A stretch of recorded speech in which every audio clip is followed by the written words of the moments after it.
Okay. Hi, everyone. So, I bet most of you face this question.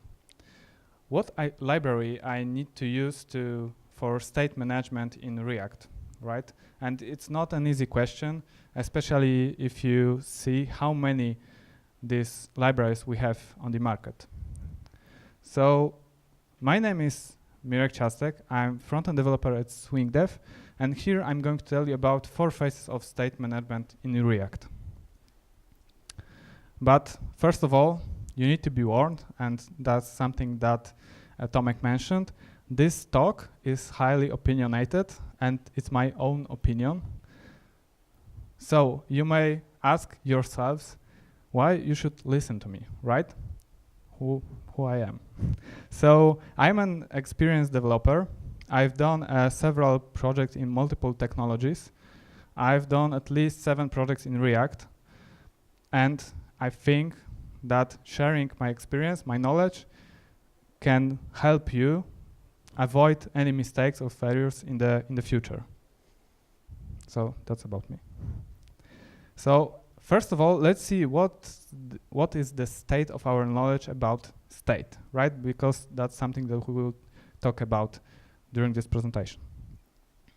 So the state, to put it simple, is the memory of current and preceding events in our application. So if we take an example of the button, and it can be even a default button in our browser, it has state. Because it can be focused, it can have an active state, can be hovered, and can be disabled, right? And this is the current state of this button. So we have the state of this button, but we also have state of in our application. So we can keep in the memory of our application all this state of our forms, buttons, and so on. And here goes the state management. It's the crucial term that you should know when you do a state management, because state management defines the rules how we manage and update this state in our application. And also we have types of state. We have state on the front end and on the back end side. And on the back end we have, for example, we have session, we have application object, we have caching. And in the past we had also a view state. But now we mostly work or do this single page application. So the state of our views is kept on the front end side. Beside that, on the front end side, we have also cookies, local and session storage, which helps us with statelessness of HTTP protocol. So we can keep the state of the session on the front end also. And there are also 2 very important terms and concepts that are related to state management on the front end. So we have MVC and Flux. MVC stands for Model View Controller, and it's a well-known pattern. It is used in React and Ember framework, for example, and we used it in the past. Now we use Flux. So MVC allows you not only to manage this state in our application, but also it allows you to do something like two-way data binding. And it was cool in the past, but now it's considered as the anti-pattern. So we have Flux. The Flux was introduced by Facebook, and is the architecture which uses the unidirectional data flow. So we have only one point in our application which update the state of it. And for example, when we use Redux, we use the Flux. So this presentation has a title, 4 phases of the state. So what are those phases? So here are the phases of the state management in React. For the sake of this presentation, I decided to use funny photos of the dogs to describe how we can manage this state in React, and maybe to help you memorize these all approaches. So to to describe you all these approaches, I want to use a simple example of counter component. And this component simply decrements and increments value. But we have 4 ways to do it in React. So the first one is React setState. In other words, the internal state of all React components. It's a built-in way to manage the state of each React component. So we have an example of this component, the counter component, which defines the state of our count, so it's a number, and we have 2 actions, the increment and decrement action. Then we bind it to our buttons, and we can update the state.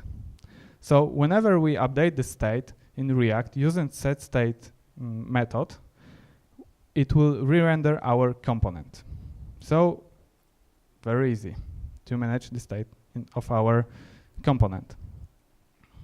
So as I mentioned, it's accessible in all React components, but it's tricky to pass this state between multiple components. So if we keep all the state in one component and we want to share it between others, it's very hard to do it. We can do it by props, but it will lead us to multiple sources of truth. And this is something that we don't want to do it. The next one is Redux. Redux is the industry standard right now, so probably most of you used it, and it leverages immutability and functional programming patterns.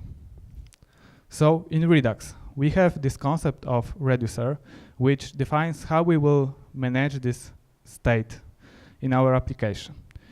Reducer simply takes the action type, checks the type of the action. In this example, we check if the action is the increment, and then we increment this state or decrement. And then how we can use it in our component. So in Redux, we have a helper function which is called connect, and by this function, we connect our component to our reducer, to our store.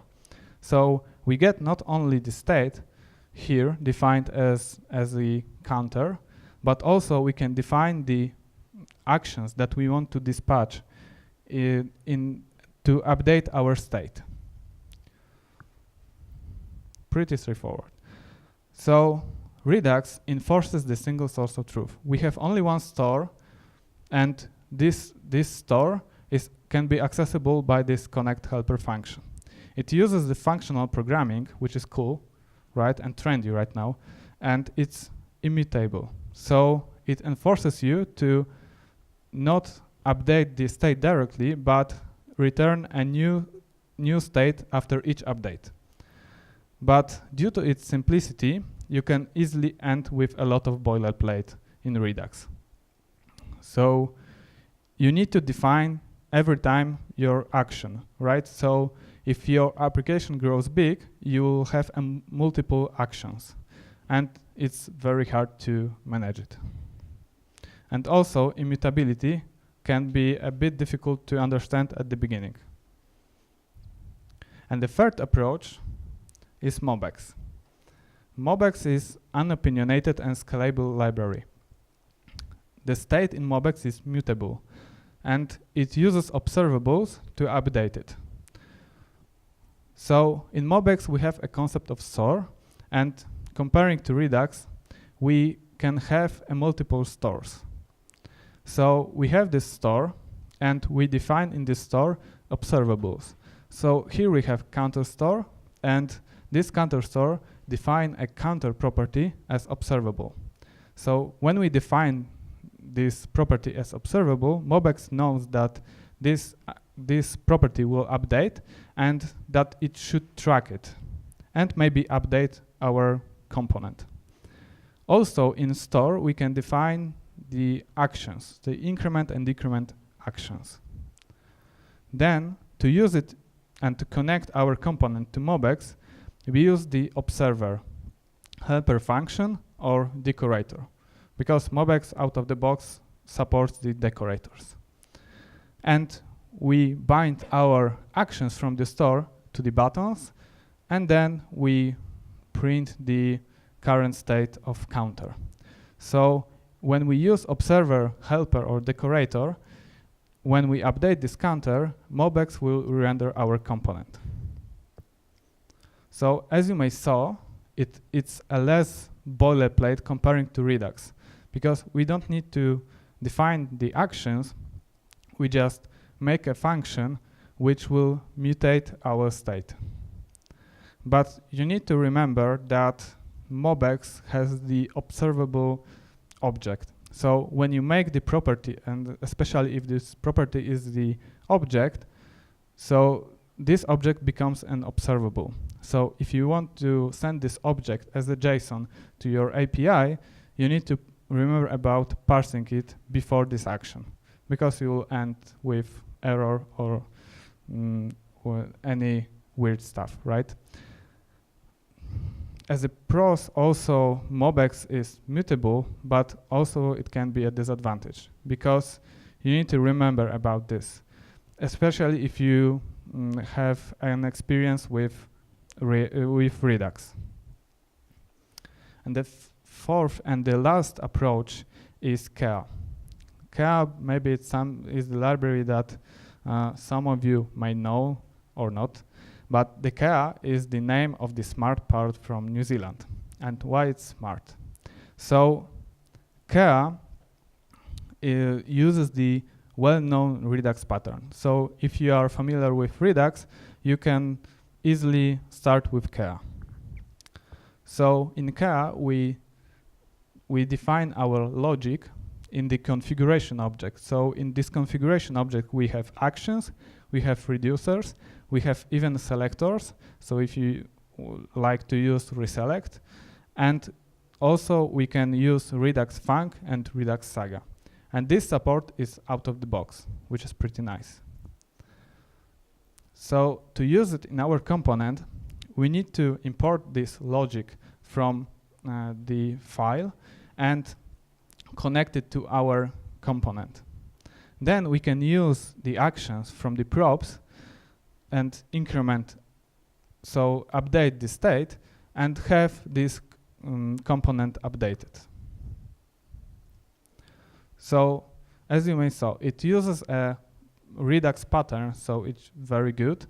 It has a less boilerplate comparing to Redux, because it's one of the main goals of this library, and it seems perfect for small components.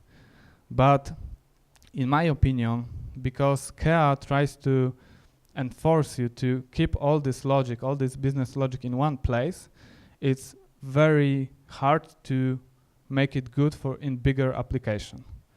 And also the Kea is a very new approach, and it's not battle tested yet, so there are no any well-known project that uses this library. So I mentioned about these four all approaches, but each of them has some gotchas that I want to share with you right now. So if we take the internal state of each component, the React setState approach, it's very easy to use, and you can, for example, with it, you can define the state for whole application, but you can then end with the master component. And the master component is something that not only stores the state, but also do all this action related to the state. So here we have the gallery component, which not only keep the state of the photos, but also tries to load them. And it's not a good pattern, because imagine if you want to share these photos or do this stuff, the loading photos, outside of this component.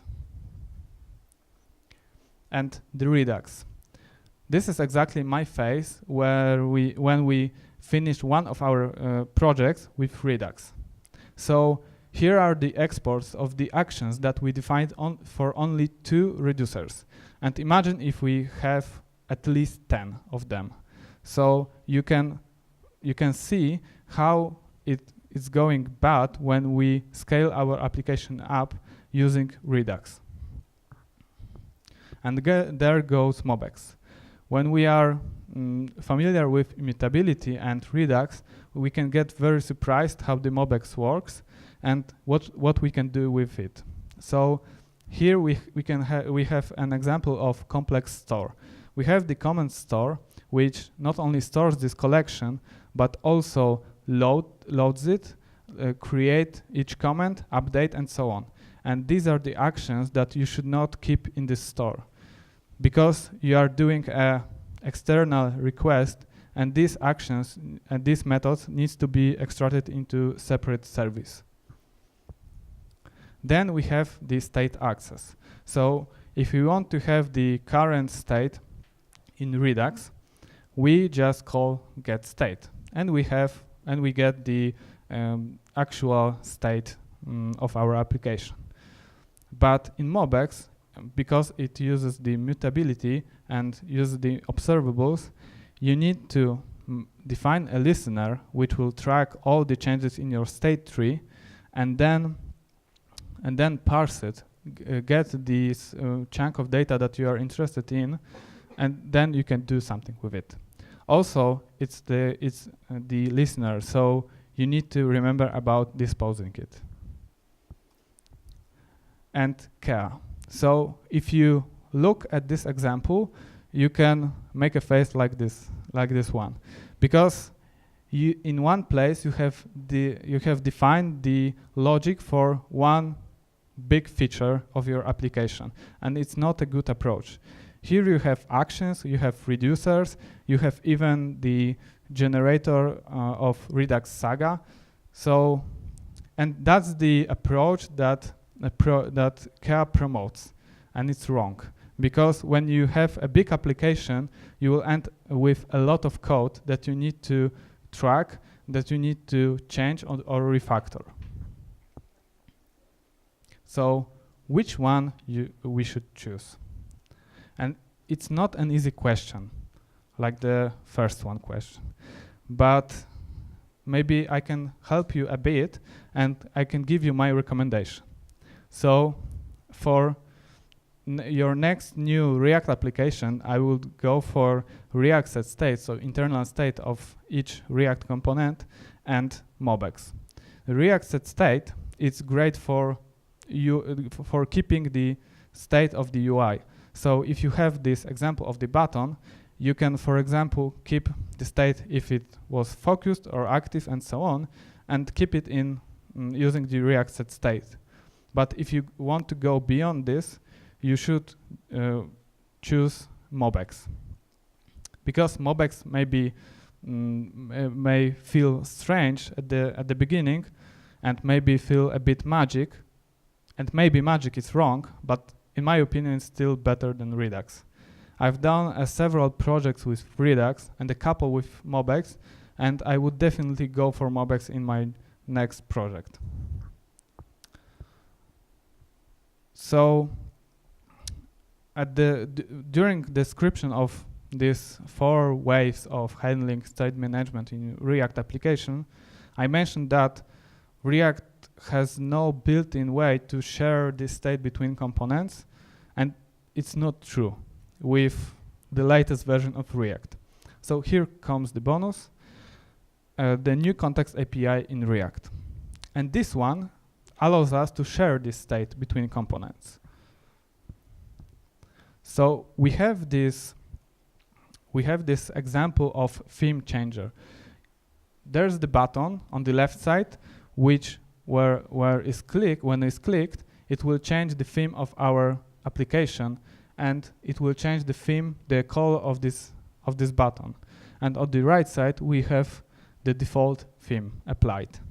This example I took from the official docs of the React to make it more simple to understand. And we have this object with our themes.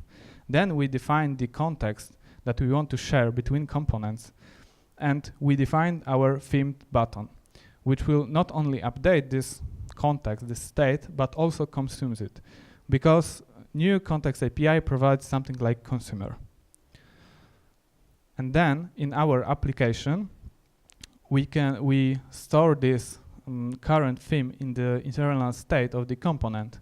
Then we update it with toggle theme method, which uses the setState. And this setState will re-render our component. And then we pass this state to the context provider. And the context provider will take care of about sharing this context between components. So each consumer that is a consumer of this context will receive new value from the provider. Very nice, very easy to manage the state across multiple components. But to be honest, I didn't saw any good example right now how to use it in big application.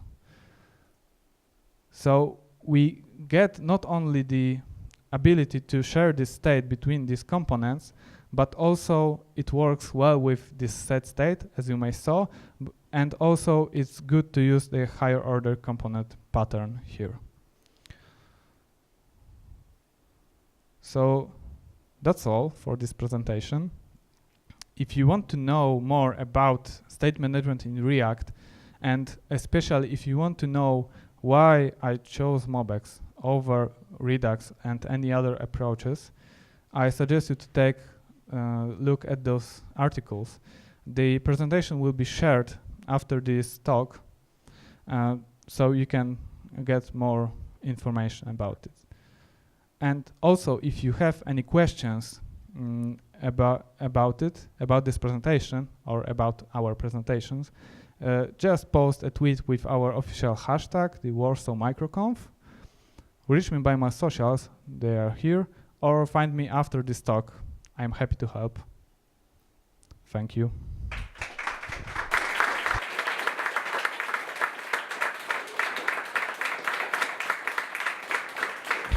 Are there any questions? Because I'm open to questions.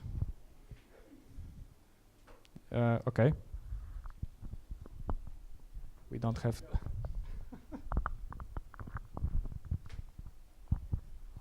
So you have mentioned that using setState will cause unnecessary renders. Could you explain why exactly?